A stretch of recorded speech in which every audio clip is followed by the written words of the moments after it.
Bueno, a ver, sobre lo de García Luna, digamos, si nosotros nos esperáramos a que estos cuates, los señores de la guerra y del narcotráfico, nos explicaran cómo funcionan esos acuerdos, ¿no? En lo oscurito, pues no tendríamos básicamente ninguna información sobre la operatividad del narcotráfico. Por eso es que inclusive dentro del ámbito de la investigación de estos temas, pues básicamente lo que se ha hecho es tratar de analizar el comportamiento de los cárteles.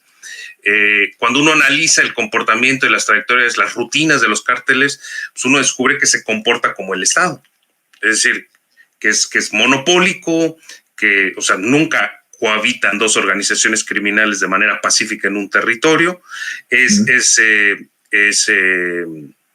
territorial. De hecho, un elemento central del narcotráfico mexicano es que ocupa territorios, es coercitivo, ¿no? El tema de la extorsión, del asesinato de periodistas, etcétera, etcétera, y es un actor que busca legitimidad para sí mismo, como hace, pues, básicamente cualquier entidad política, ¿no? Y esos mensajes son a través de violencia, como tú dices también.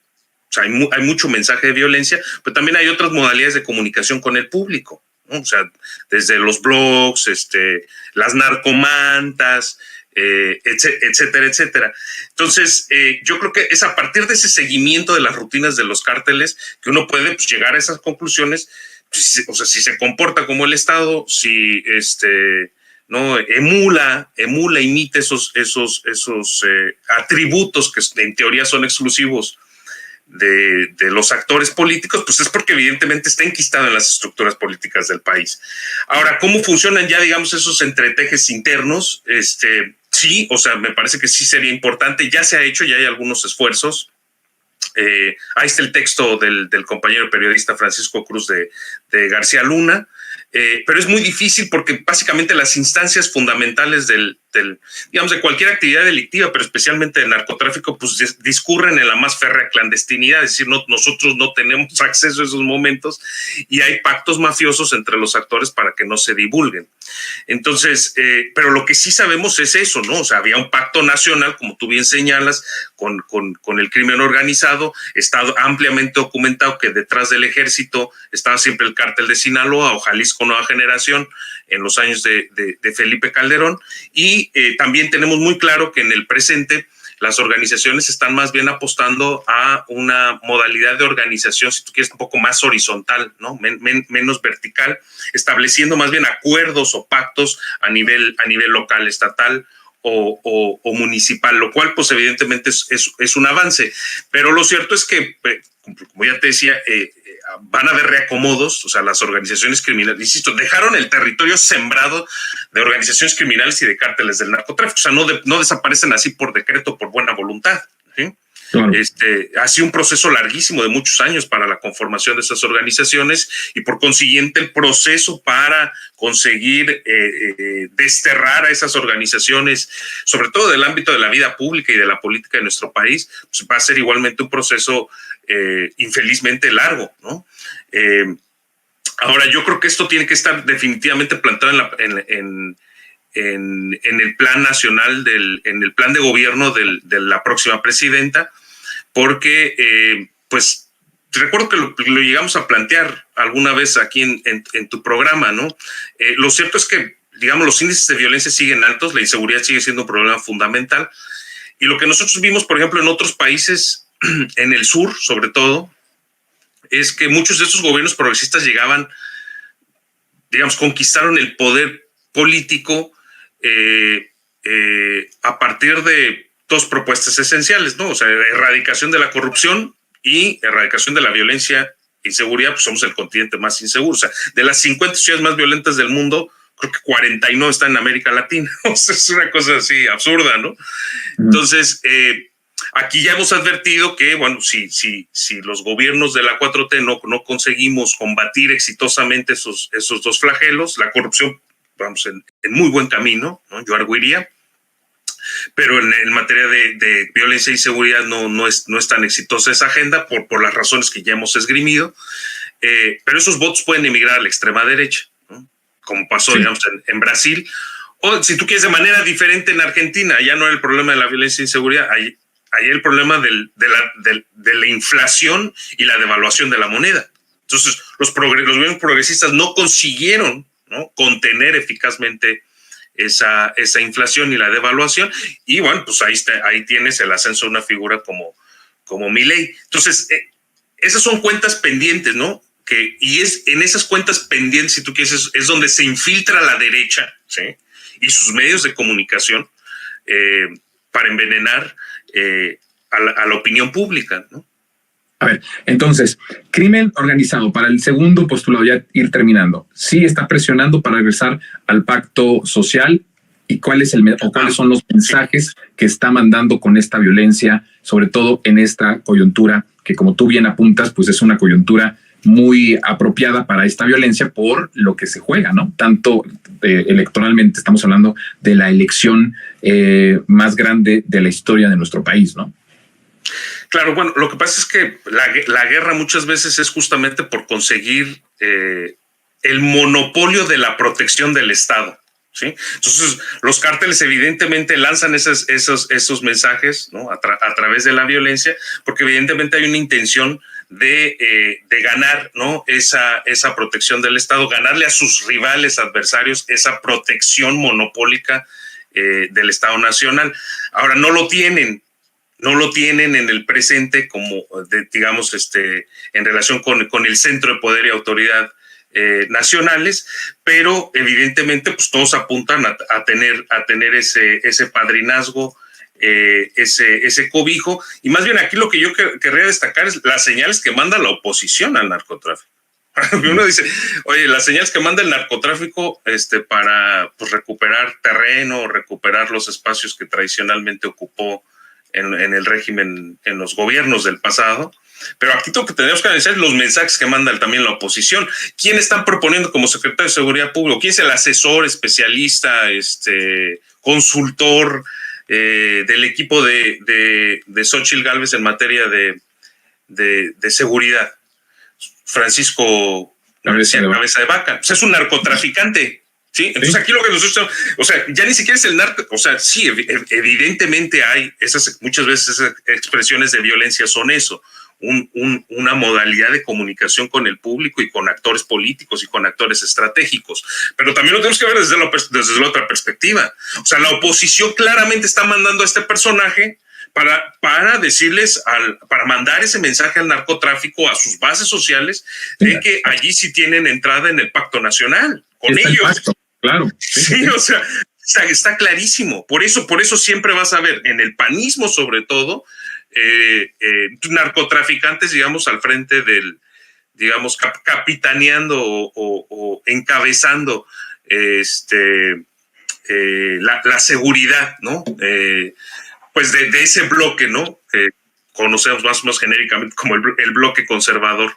Así que yo creo que hay que estar muy atentos, digamos, en el curso de estos próximos meses a las señales que van en ambas direcciones, ¿sí? Es decir, cómo la oposición trata de seducir, ¿no?, políticamente al narcotráfico, ganar, ¿no?, esa franja de votos que es bastante significativa en el país, y también cómo el narcotráfico intenta mantener los espacios que conquistó, ¿no?, especialmente en los últimos, bueno, en los 12 años de los gobiernos de Calderón y de Peña Nieto, y bueno, pues ahora sí que básicamente lo que alcancen a agarrar, ¿no?, en esta coyuntura, digamos, de río revuelto.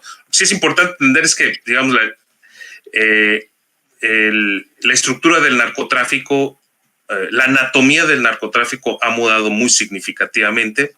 Es más difícil combatirlo en estas condiciones porque no hay comandos, ¿no?, centrales o centralizados. Digamos, en todo caso podría decirse que, fíjate cómo todo lo que hicieron los neoliberales lo hicieron mal. O sea, al apostar por el descabezamiento de los cárteles, pues los propios cárteles evolucionaron y se convirtieron en otro tipo de organización que podía sobrevivir a ese descabezamiento. Yo ahí pienso que no fue un error, que todo fue una estrategia que había sido o ha sido planeado en cierto momento, el que tuvieran ese grado de poder sobre todo, y por eso yo decía la cuestión de García Luna, si se confirmara, que para mí no hay ninguna duda, que a partir de ese sexenio de Calderón, se convierte Felipe Calderón en el principal líder criminal del país, no solamente como un pacto de tal vez de protección a uno o a otro, sino incluso como parte del negocio, ¿no? Si vemos la cantidad de dinero que recibe García Luna por parte del crimen organizado, es ingenuo pensar que Felipe Calderón no lo recibió también, o no supo o no recibió parte también de este dinero. Es decir, por eso ponía yo a García Luna como un factor importante de desmembrar todo eso que podemos sugerir, incluso crear hipótesis con factores que nos puedan decir, nos puedan orientar a que sí lo fue así o sí lo es, que fue un narcopresidente, pero el que el secretario de Seguridad Pública lo dijera, por ejemplo, sería como revelador por donde quiera que lo veamos, ¿no? Incluso para las cuestiones propias de la justicia, ¿no? De una persona que descaradamente y cínicamente opina de todos los temas, incluidos los temas de inseguridad, cuando en su gobierno explotó todo esto, ¿no? Entonces, por eso hablaba yo un poco del factor García Luna. Como sea, queda muchísimo, como siempre, en este tema. Ya lo decías tú, hay ciertas cuentas pendientes con respecto a la seguridad, con los matices que hemos aquí dicho que son alentadores, pero también, por otro lado, estamos viendo lo contrario, ¿no? En lo que le apostaban también que iba a fracasar el gobierno, que tenía que ver con la economía, con la cuestión de la pobreza, la desigualdad, los indicadores, todos los indicadores económicos son muy positivos, más de lo esperado. Todos los analistas ahora están arrepentidos de haber apostado de manera política y no de manera técnica, incluso en algo muy banal, por ejemplo, que es el crecimiento económico, ¿no? O sea, el crecimiento económico del país en este año es de 3.4, más o menos 3.3, 3.4 va a ser el crecimiento, y eso rompería todas las expectativas de todos los que decían que no íbamos a llegar, que incluso íbamos a decrecer o íbamos a estar por debajo, ¿no? Del 1%. Entonces creo que hay muchos matices que hay que irlos amarrando, que hay que irlos puliendo, pero pues ya no va a ser en este día, sino lo haremos en los siguientes programas. Mi querido Arsinoe, como siempre es un gusto. Muy enriquecedor platicar contigo. Te mando un fuerte abrazo y nos vemos en 15 días, ¿te parece? Perfecto, así quedamos, mi querido Jonathan. Oye, perdón, nada más 15 Adelante, sí. Fue esta Xochitl a Uruapan, ¿sí? Hace unos pocos días. No sé si viste. Y desde ahí donde arrancó, digamos, por lo menos de acuerdo a la historia oficial, la guerra contra el narcotráfico, un decapitamiento que hubo ahí en Uruapan, lanzaron algunas cabezas en una discoteca. Por cierto, de hecho, ahí empezó mi interés por estos temas. Te cuento que yo estaba en un hotel al lado de ese recinto, y nos dejaron encerrados porque pues no podían salir los turistas a la calle. Entonces me tocó allí, digamos, el origen de la guerra contra el narcotráfico. Y allá va y se planta, más allá de los errores folclóricos, ¿no? Habituales de la señora, a enarbolar la bandera de la seguridad. O sea, imagínate el nivel de cinismo, mano. O sea, estos cuates, bañaron de sangre al país, y ahora, desde donde comenzó este baño de sangre, van y enarbolan la bandera de la paz y seguridad. Y bueno, ponen como posible, ¿no? Secretario de Seguridad Pública a un narcotraficante confeso. Sí. Es vomitivo todo esto, Arsinoe. O sea, es vomitivo, ya es asqueroso, ¿no? O sea, el cinismo de esta clase política es asqueroso, pero la verdad es que nuestro trabajo tiene que seguir siendo de concientización, porque todavía hay gente, como tú lo decías al principio, que sí se cree por ejemplo, solo ese hecho, que Calderón sí enfrentó al crimen organizado, ¿no? Exacto. Entonces, sigue habiendo en muchos mexicanos esta idea, esta falsa idea, esta completa mentira, ¿no? De que Calderón es el único presidente que ha combatido el crimen organizado. O sea, no tiene ni siquiera por el sentido común que puedas aseverar algo como esto cuando tenías de secretario de seguridad a un narcotraficante, ¿no? Entonces, nada más con ese hecho se puede romper todas estas ideas. Pero hay mucha gente que lo cree. Entonces, creo que sí sigue siendo el trabajo de informar y de concientizar para justamente lograr la apuesta de lo que tú estás proponiendo, que no lo había escuchado yo antes, ¿eh? Todo el mundo celebraba el 30%, el 35%, pero desde que tú pusiste el 50% como un factor así de con 50 aseguramos todo, no solamente la presidencia, sino el plan C, pues me parece que no es descabellado y creo que hacia eso tendríamos que transitar y ojalá y que esas sean las miras de la campaña de Claudia Sheinbaum de poder lograr ese 50. Yo creo que Claudia está apostando por algo de lo que a lo mejor ya te escuchó, porque sinceramente creo que como hizo su precampaña y como va a armar la campaña, yo creo que va en función de eso, de arrasar con mucho más del 30 y tantos % que hoy tiene. Y ya lo veremos, va a ser una disputa por el país muy intensa. No es solo la elección electoral, la elección para cargos de elección popular más grande de la historia, sino es la disputa por el país. Y tenemos que ir por la disputa en lo que tú decías, en los municipios, en las alcaldías, en todos esos lados en donde no ha llegado la transformación y en donde se lleva décadas y décadas de un gobierno paralelo entre el crimen organizado y las instituciones formales o el Estado formal constitucional. Me parece que es importante esta misión, esta meta. Te agradezco mucho, mi querido Arsinoe. Nos vemos en 15 días. Al contrario, muchas gracias, mi querido Jonathan. Y si la consigna es esa, mano, más de 50 puntos para tener ese colchón de legitimidad. O sea, imagínate con un gobierno de Trump en Estados Unidos y de Claudia acá en México, por lo menos al interior de tus fronteras nacionales, tiene que haber mucha legitimidad y estabilidad política para poder enfrentar un escenario tan adverso como ese que, pues, infelizmente, inminentemente parece que se avecina. Pero, en fin, muchas gracias por la oportunidad y nos vemos en 15 días, mano. Nos vemos en 15 días. Te mando un fuerte abrazo. Abrazo.